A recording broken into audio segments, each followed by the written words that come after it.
想问大家一个问题，一个生活在现代的人，他的观念是否一定比古人更加现代？这个问题听上去多余。我们用着智能手机，享受着前人未曾想象过的自由，接受过系统的现代教育。按理说，我们的思想观念理应远远跑在300年前的古人前面。然而当我们翻开《红楼梦》第46回，去认真审视鸳鸯抗婚这一幕时，一个令人不安的事实便会浮出水面。在今天的互联网上，在弹幕里，在评论区中，仍然有大量的人无法理解，也不愿意正视一个丫鬟为什么要拒绝做老爷的姨太太。他们搬出各种理由，鸳鸯是为了利益，是舍不得管钱的权利，是所谓的忠君思想，是另有所爱。总之，在他们的认知体系里，一个底层女性说出的那声不愿意，必须被赋予一个合理的解释，仿佛不愿意本身从来就不是一个足够完整的理由。这让我们不得不反思，时代的日历翻到了21世纪，但很多人心中的那本日历是否还停留在比鸳鸯所处的时代更久远更荒芜的地方？今天我们要重新走进这个《红楼梦》中最伟大的场景之一。没有错，我用的就是伟大二字。我们要做的不是重述故事的情节，而是走入鸳鸯的内心，去追踪她做出那个石破天惊的选择时所经历的3个递进的心理阶段。那是一个人与命运搏斗时最真实也最动人的心路历程。在这场探索中，我们将直面3个关乎每一个现代人的问题。第一，身体的权利。当一个人的身体在替理性做出判断时，这份来自本能的不愿意是否拥有被尊重的正当性？第二，选择的代价。当你身边最亲近的人用最温柔的方式劝你认命吧，是你该如何分辨善意与牢笼的边界？第三，尊严的归属。当所有的退路都被堵死，当你唯一的靠山本身也是另一种依附时，一个人的尊严究竟该安放在何处？这3个问题分别对应着鸳鸯内心的3场战争，一场与身体的战争，一场与现实的战争，一场与自己的战争。而这3场战争的结局将为我们揭示一个关于尊严的朴素而又震撼的真理。欢迎来到番口读红楼系列第41期，我是番口。现在让我们将目光投向那个深宅大院里一间灯火昏黄的房间。在那里，一个名叫鸳鸯的丫鬟正坐在灯下安静地做着针线。她还不知道，一场将要改写她整个人生轨迹的风暴正在向她步步逼来。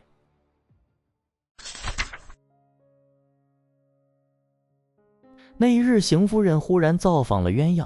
这位假设的正室夫人是带着一桩在她看来天大的喜事来的。原来她的丈夫荣国府的大老爷贾赦看上了贾母身边的贴身大丫鬟鸳鸯，想要纳她为妾。邢夫人先去找了王熙凤商量，凤姐儿的反应极其精彩，她一听就知道此事万万办不成，但碍于邢夫人的身份不便直说，只委婉地列了几条理由推辞，最后以我不敢去5个字，将自己从这趟浑水中干净地摘了出去。连凤姐这样的人物都不敢沾手的事，可见其荒唐的程度。但邢夫人不以为意，她兴冲冲地来到鸳鸯面前，先是将房里的人都遣了出去，然后拉起鸳鸯的手，笑着说出了那番道喜的话。她说贾赦跟前竟没有一个可靠的人，冷眼选了半年，这些女孩子里头就只你是个尖儿，模样行事做人温柔可靠，一概是齐全的。他描绘了一幅锦绣前程，你进了门就开了脸，就封你做姨娘，你又是个要强的人。俗语说的金子终得金子换，如今一来也堵一堵那些素日大心高的人的嘴。这番话说得堂皇而体面，在邢夫人看来，这简直是天上掉下来的福分。一个丫鬟能被老爷亲自看中，从奴才一跃成为半个主子，这还不值得烧高香庆贺？然而鸳鸯的反应却让邢夫人始料未及。书中写道，鸳鸯听了，心中已猜着3分，不觉红了脸，低了头，不发一言。请仔细品味这个反应。曹雪芹没有写鸳鸯，想了想，没有写他，权衡了一番，更没有写他，喜出望外。他写的是红了脸，低了头，一言不发。这个反应来自理性之前，在鸳鸯的大脑还来不及启动任何关于利弊得失的计算之前，他的身体已经率先做出了判断。那张红了的脸不是害羞，是一种被冒犯后的本能反应，是血液在皮肤下的涌动，是身体在替嘴巴说出那句还未成型的不。邢夫人看不懂这个反应，她以为鸳鸯是害臊了，便继续施压，滔滔不绝地描述着做姨娘的好处。而鸳鸯呢，只管低了头，仍是不语。2次沉默，2次低头，这不是一个在犹豫的人的表现。犹豫的人会追问，会试探，会流露出某种动摇。鸳鸯的沉默是一堵墙，他用这堵无声的墙将邢夫人那些花团锦簇的话全部挡在了门外。这里蕴含着一个极其重要的却常常被忽视的真相。很多时候，在面对重大的命运抉择时，你的身体比你的大脑更诚实。心理学中有一个概念叫躯体标记，当理性还在复杂的信息中手忙脚乱时，身体已经通过胃部的紧缩、皮肤的发热、呼吸的变化给出了最直觉的答案。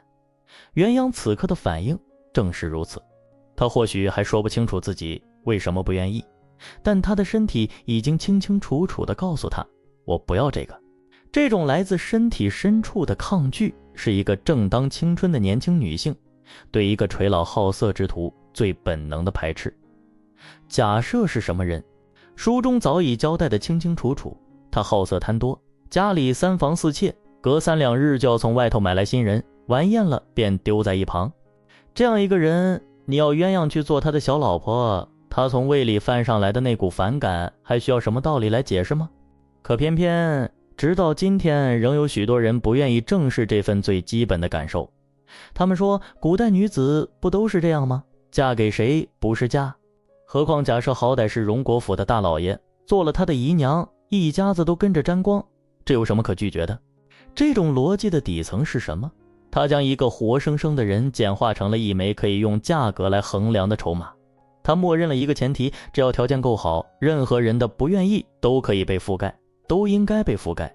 这种思维模式本质上否认了感受本身的合法性。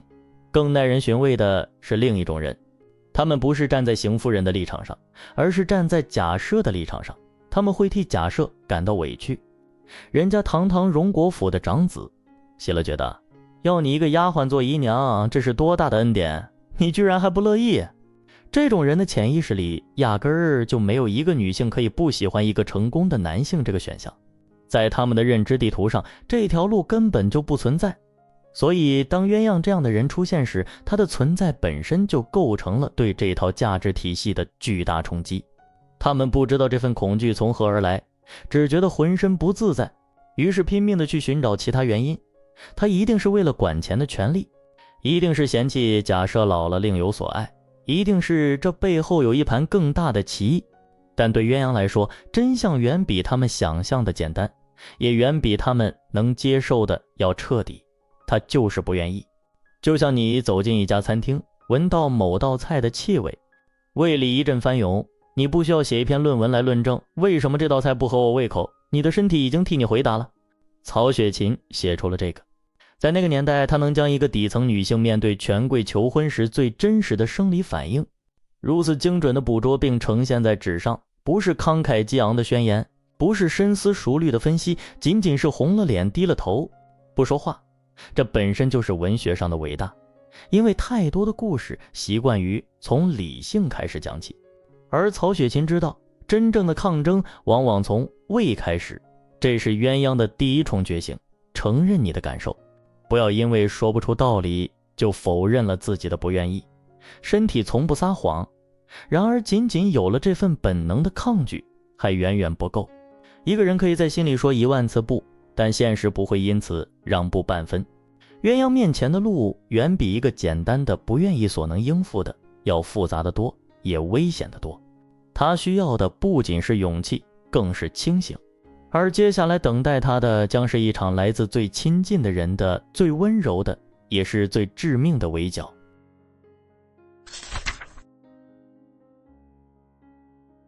邢夫人碰了一鼻子灰，悻悻而去。她前脚刚走，鸳鸯便知道事情不会这样轻易结束。他找了个借口，让琥珀替他向贾母告了病假，然后独自一人躲进了大观园。一个人走在园子里的鸳鸯，此刻的心境是极其复杂的。他知道自己不想要什么，这一点他的身体已经替他回答了，但他还不清楚自己能做什么，该怎么做。拒绝的决心如同一团刚燃起的火焰，微弱而摇曳，随时可能被现实的冷风吹熄。就在这时，他遇见了平儿。平儿是王熙凤的心腹丫头，也是贾琏的通房。他刚从凤姐那里得知了全部内情，凤姐已经猜到了邢夫人的来意，特地吩咐平儿去别处逛逛，避开这趟浑水。平儿将事情的来龙去脉一五一十地告诉了鸳鸯。鸳鸯听完红了脸，向平儿倾吐了一番心里话。他说，这事咱们好，比如袭人、琥珀、素云、紫娟、彩霞、玉钏，去了的可人和金钏，连上你我这10来个人，从小什么话不说，什么事不做。他将自己与这群丫鬟并列在一起，用这种方式确认着自己的归属。我是你们中的一员，我们是一样的人。然后他说出了最关键的一句，别说大老爷要我做小老婆，他3媒6聘的娶我去做大老婆，我也不能去。这句话是从那份模糊的生理排斥迈向清晰的语言表达的第一步。你有没有过这样的经验？你心里已经有了一个朦胧的决定，但在说出来之前，你其实并不完全确定自己是否真的下定了决心。只有当你开口，将那个想法变成声音，变成一句一句具体的话，你才会在说的过程中越来越清楚自己到底要什么。鸳鸯此刻正在做的就是这件事，他在通过向朋友倾诉来一点一点的确认、强化、打磨自己的决心。然而平儿笑着回了一句看似不经意的话，好个没脸的丫头，亏你不怕牙碜。这句玩笑话背后其实藏着一个时代的常识，被老爷看中收为姨娘，在那个世界里是一件正常到甚至令人羡慕的事。他正常到你如果拒绝他，反而会显得你没脸。紧接着袭人从山石后头笑着走了出来，3个人坐在了一起。这3个人坐在一起的画面是曹雪芹最天才的安排之一，因为他们3个代表的不仅仅是3个朋友，更是一个女性命运的3个时态。袭人是将来时，她此刻还是贾母拨给宝玉的丫鬟，但她内心已经认定了自己的归宿，做宝玉的姨娘。这条路她还没有正式走上，但她已经选择了不回头。平儿是完成时，她已经是贾琏的通房丫头，实质上已经踏上了姨娘之路，她的选择空间已经所剩无几。而鸳鸯是现在进行时，她正站在分岔路口，2条路都清晰可见，一条是顺从，从此成为假设房中又一个可有可无的妾室；另一条是抗争，但代价未知，前路不明。3个人坐在一起说话，表面上是闺中好友的闲谈，实际上是鸳鸯在与自己命运的3种可能性进行对话。先是开玩笑的阶段，平儿说，你既不愿意，我教你个法子，不用费事就完了。鸳鸯忙问是什么法子，平儿笑道，你只和老太太说，就说已经给了琏二爷了，大老爷就不好要了。鸳鸯一听便急了，袭人也笑着凑去，他2个都不愿意，我就和老太太说，叫老太太说已经把你许给宝玉了，大老爷也就死心了。这些玩笑话为什么重要？因为他们暴露了一个残酷的前提，在袭人和平儿的认知里，要摆脱一个男人的征用，唯一的办法是证明你已经属于另一个男人。你不能说我不属于任何人，这个选项在他们的世界里根本不存在。鸳鸯听到这些话瞬间爆发了，2个蹄子不得好死的，人家有为难的事拿着你们当正经人，告诉你们与我排解排解，你们倒替换着取笑啊！你们自为都有了结果了，将来都是做姨娘的。据我看，天下的事未必都遂心如意，你们且收着些，别推了过了头。这段怒骂粗看像是鸳鸯在生朋友的气，但细读便会发现，他骂的不是平儿和袭人这2个人，他骂的是那套将女人的出路只限定为属于某个男人的逻辑本身。你们自为都有了结果了，这句话刺得极深。他在说，你们以为自己找到了归宿，但那真的是归宿吗？2个人赶忙赔笑道歉，好姐姐别多心，咱们从小都是亲姊妹一般，不过无人处偶然取个笑。你的主意你告诉我们也好放心。鸳鸯说出了自己的主意。什么主意？我只不去就完了，简单干脆，斩钉截铁。但平儿却摇了摇头。平儿接下来说的这段话才是整场对话中最要命的部分。你不去未必得甘休，大老爷的性子你是知道的。虽然你是老太太房里的人，此刻不敢把你怎么样，将来难道你跟老太太一辈子不成？也要出去的。那时落了他的手倒不好了。这几句话字字都是实情，句句都是善意，却每一个字都在将鸳鸯往认命的方向推。平儿替鸳鸯算了一笔账，假设不是一个讲道理的人，他想要的东西不会轻易放手。你现在有贾母做靠山，他暂时不敢动你，但贾母不可能活一辈子，等老太太一走，你迟早要从这个屋子里出去，到那时落到贾赦手里，你的处境只会更糟。这笔账算得滴水不漏。鸳鸯的回答同样掷地有声。老太太在一日，我一日不离这里。若是老太太归西去了，她横竖还有3年的孝呢，没个娘才死了她就放小老婆的。等过3年，知道又是怎么个光景，那时再说。纵到了至极为难，我剪了头发做姑子去，不然还有一死。一辈子不嫁男人又怎么样？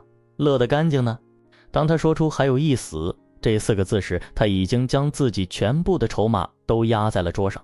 但请注意他的语序，先是等过3年再说，这是缓兵之计，然后是剪了头发做姑子，这是退路，最后才是还有意思，这是底线。她不是一个冲动赴死的烈女，她是一个在绝境中仍然保持着清醒头脑的人。她将每一步退路都想过了，排列过了，最后得出了那个斩钉截铁的结论。就在3人谈话之际，另一个人登场了，鸳鸯的嫂子金文祥家的。她是被邢夫人派来的第2波说客。与平儿和袭人不同，嫂子带来的不是善意的忧虑，而是赤裸裸的利诱。她满面春风地拉着鸳鸯，姑娘你跟我来，我告诉你横竖有好话。鸳鸯的反应是全书最痛快淋漓的一场怒骂。她起身来，照着嫂子的脸狠狠啐了一口，指着她骂道，你快夹着嘴离了这里，好多着呢，什么好话？宋徽宗的鹰，赵子昂的马都是好话，什么喜事？状元豆罐的江儿又满是喜事。怪到程日家羡慕人家女儿做了小老婆，一家子都仗着他横行霸道的，一家子都成了小老婆了。看得眼热了，也把我送在火坑里去。我若得脸呢，你们在外头横行霸道，自己就封自己是舅爷了。我若不得脸败了时，你们把王八脖子一缩，生死由我。这段话骂得解气，却也骂得极其清醒。2个歇后语信手拈来，宋徽宗的鹰，赵子昂的马都是好话，话。状元豆儿罐的江儿又满是喜事，不仅反讽了嫂子口中的好话和喜事，更暗含了对投降辩解者的鄙夷。然后他一针见血地点破了嫂子的真实动机，你们不是为我好，你们是为了自己。我的事了，你们跟着沾光；我失势了，你们缩头就跑。这里有一个极其重要的对比，面对嫂子的利诱，鸳鸯几乎不假思索，回击的干脆利落，甚至有心情说几句俏皮话。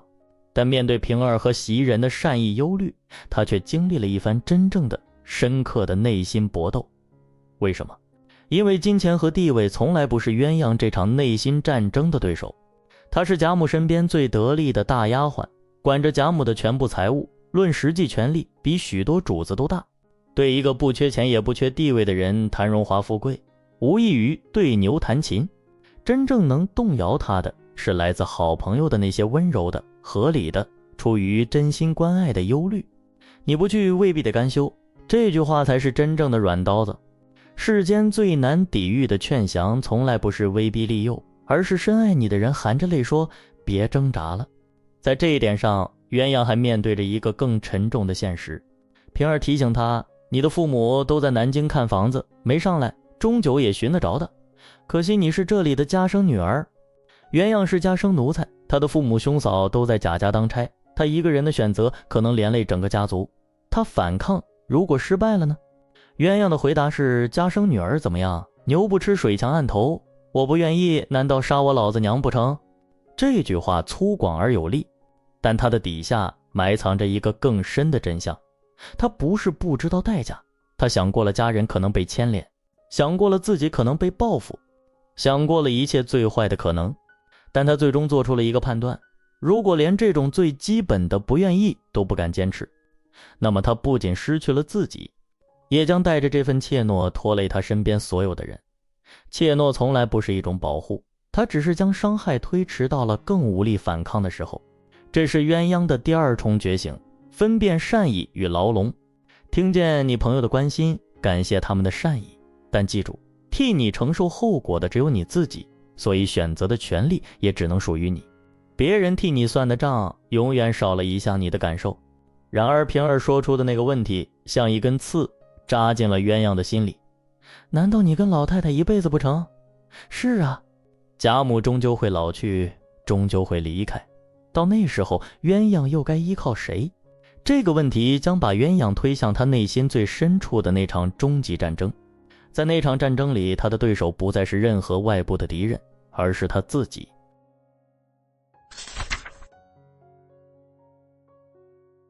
贾赦得知鸳鸯拒绝后，恼羞成怒，他说了一段极其阴毒的话：我这话告诉你，叫你女人向他说去，就说我的话，自古嫦娥爱少年，他必定嫌我老了。大约他恋着少爷们，多半是看上了宝玉，只怕也有假脸。国有此心，叫他早早歇了心，我要他不来，此后谁还敢收？然后他又说了更毒的一段，叫他细想，凭他嫁到谁家去，也难出我的手心，除非他死了，或是终身不嫁男人，我就服了他。这段话的恶毒之处在于，他将鸳鸯的正当拒绝扭曲成了一个下流的叙事。你不是不愿意嫁我，你是嫌我老了，另有相好的。这是一种最卑劣的攻击方式。当一个人无法接受被拒绝的事实时，他会编造一个让自己输得不那么难看的理由。他宁可相信鸳鸯是另有所爱，也不愿意面对一个更简单也更刺痛自尊的真相。人家就是不愿意。有意思的是，连假设自己都能想到，可能人家嫦娥爱少年，这就说明在他的内心深处，他其实是知道答案的，但他拒绝承认。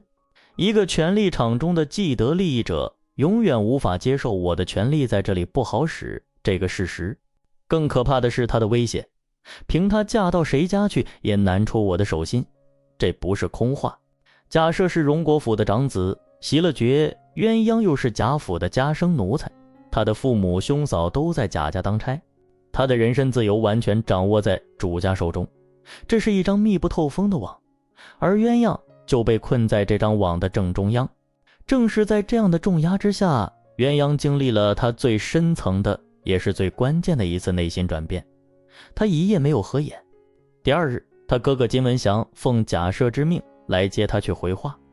鸳鸯知道他已经不可能再躲了，而此刻一个一直盘旋在他心中的问题终于浮上了水面。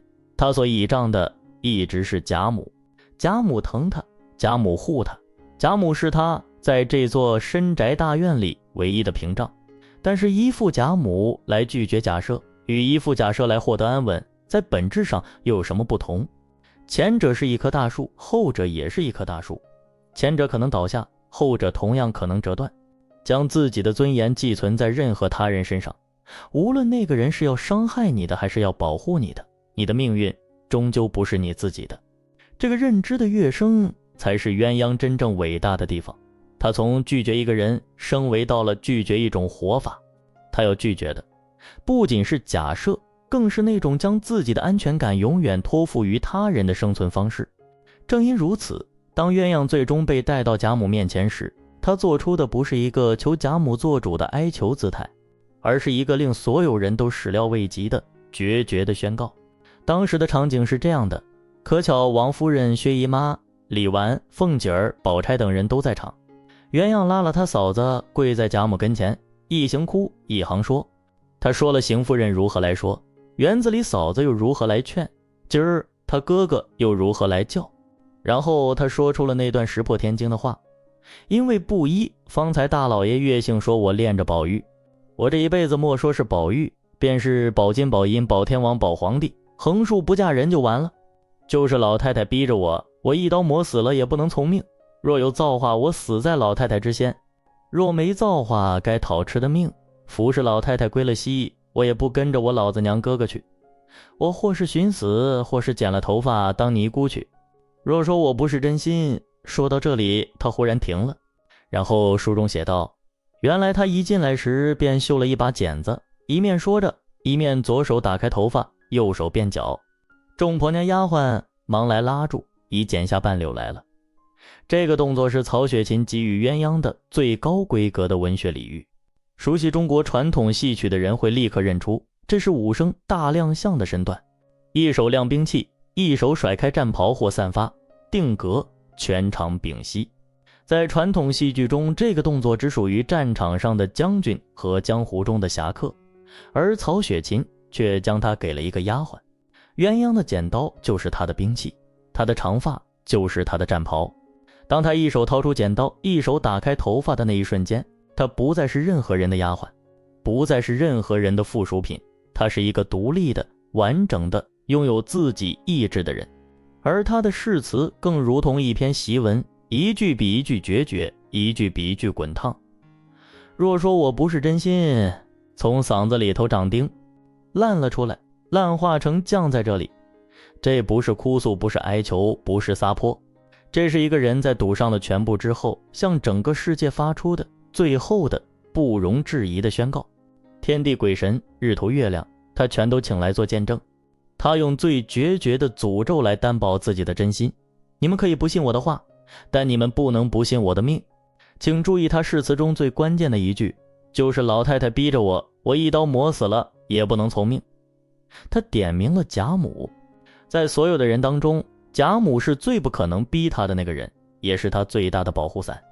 但鸳鸯偏偏要在誓词中将贾母也纳入，这意味着什么？意味着他已经彻底想清楚了，他的决定不是因为有贾母撑腰才做出的，不是因为贾母站在他这边才成立的。即便贾母反过来逼他，他的答案也不会改变。他借了贾母这个舞台，但他演的是自己的戏。他清楚地知道贾母的保护是暂时的，是有条件的，是终将消逝的。真正不会消逝的，只有他此刻剪下的那半绺头发所代表的意志。我的命我自己说了算。在场的人反应各异。李纨带着姑娘们往外走，这是回避。探春在窗外听了一句，便聪明地去向贾母解围。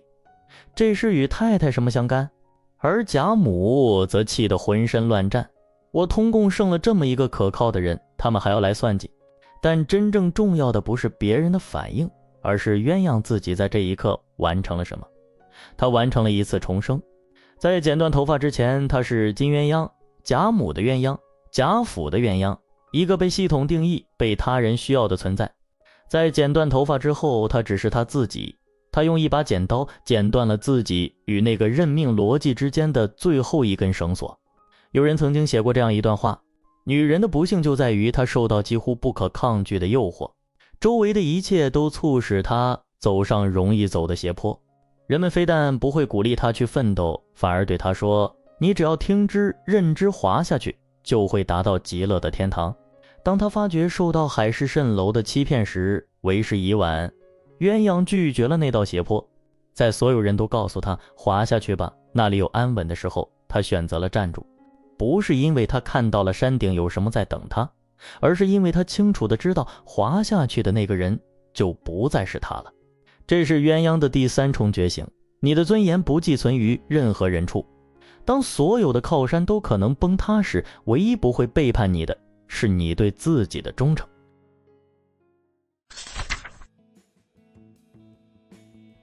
至此，鸳鸯的3场战争都已落下帷幕。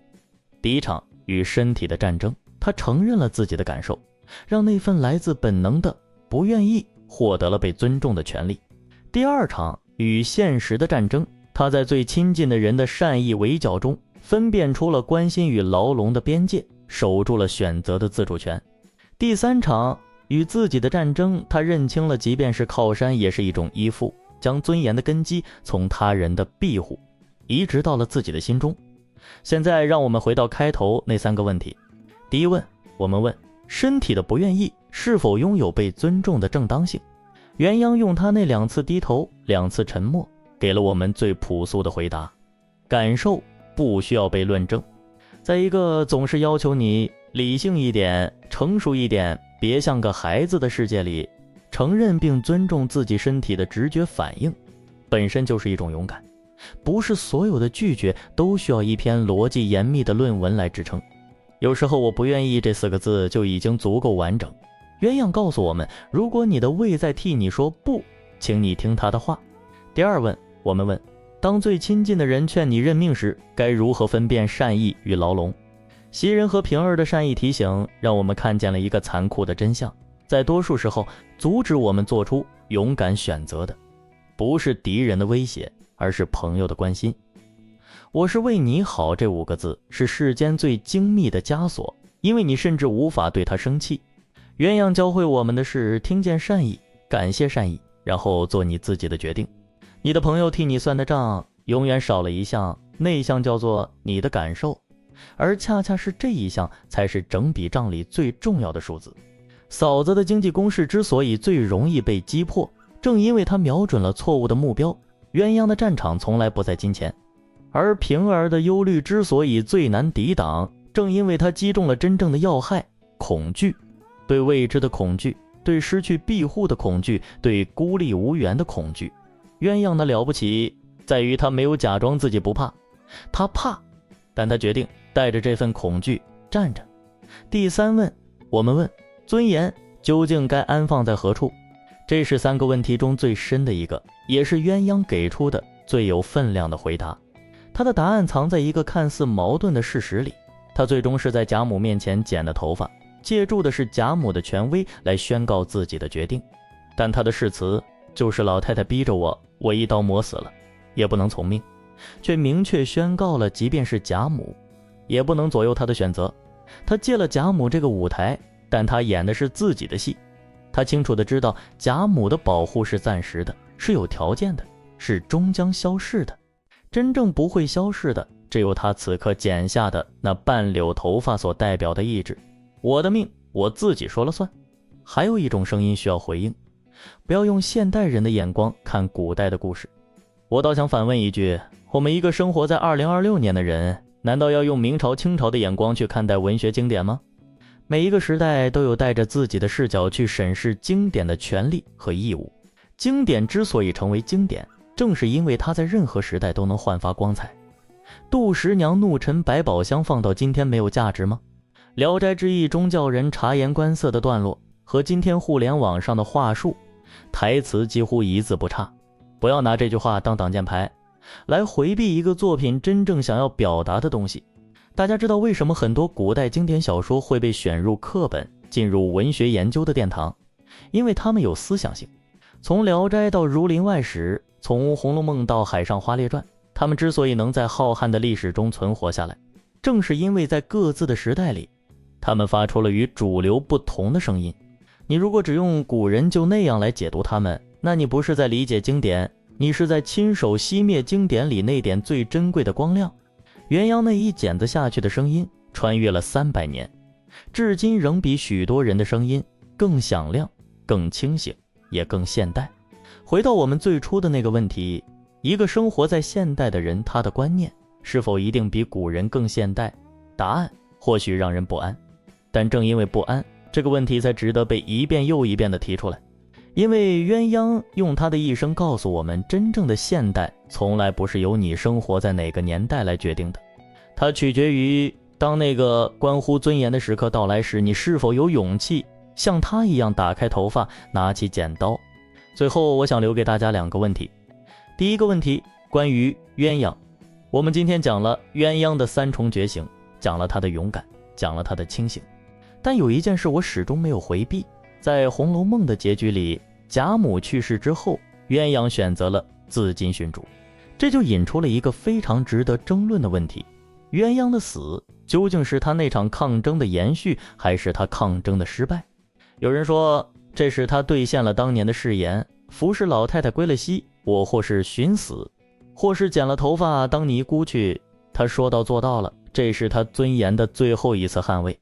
也有人说，一个曾经如此清醒地拒绝了依附的人，最终却以殉主的方式结束一生，这恰恰说明，在那个时代里，个人的觉醒终究敌不过结构的碾压。他赢了一场战役，但输了整场战争。你怎么看？我很想听听你的答案。第二个问题，关于你自己。今天听完这期内容的人里，一定有人此刻正处在自己的鸳鸯时刻。你心里有一个清清楚楚的不愿意，但你身边所有人都在告诉你别犯傻了，差不多得了，条件已经很好了。你不需要在评论区里说出具体是什么事，我只想问你一句，此刻你心里的那个不愿意，你打算怎么办？是继续藏着，还是准备让它出声了？哪怕只打2个字，我懂，我也知道，你听进去了。我是Fanco，愿你我都能在需要的时刻拿起属于自己的那把剪刀。我们下一场梦境中继续相会。